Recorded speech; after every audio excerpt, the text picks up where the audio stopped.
નમસ્કાર, welcome back. Radio city joke સ્ટુડિયોમાં આપનું સ્વાગત છે. કિશોર કાકા કઈક મોબાઈલ પર કોઈની સાથે વાત કરે છે. કોણ છે? ઉભો રહે ને. પણ સ્પીકર ચાલુ કરો ને, તમને બધાને સંભળાય. હેલો. હાલો. હા, કિશોર કાકા બોલું છું. પેલા આશીર્વાદ પતંગ ભંડાર માંથી બોલો છો? હા બોલો. કોણ? મનસુખભાઈ? હા મનસુખ બોલું. મનસુખભાઈ છે ને, હું હમણાં તમારી દુકાન પર આવું છું. ઓકે. મેં એવું સાંભળ્યું છે કે આ પેલો હસમુખ ખરો ને, હસમુખ, એ તમારી પાસેથી પતંગ, દોરો, ફિરકી બધું લઈ ગયો ને છેલ્લા 4 વર્ષથી તમારા પૈસા પાછા નથી આપ્યા. હા યાર જવા દો ને.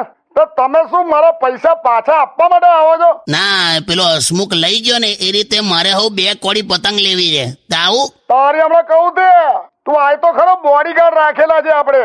તમે પાછા બોડીગાર્ડ રાખો છો? હા તો આવતો નહીં તું. તમને ખબર છે બોડીગાર્ડ કોણ રાખે? મોટા મોટા માણસ હોય ને, પેલા વ્હાઈટ શર્ટ પહેરેલા, 6-7 SUV ગાડીઓ લઈને ફરતા હોય, ગનર બનર રાખતા હોય, એ લોકો એમની ગાડીઓમાં બોડીગાર્ડને લઈને ફરે.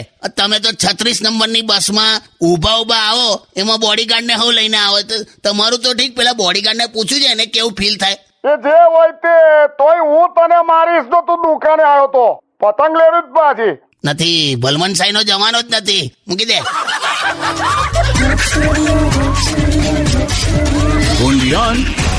Radio City.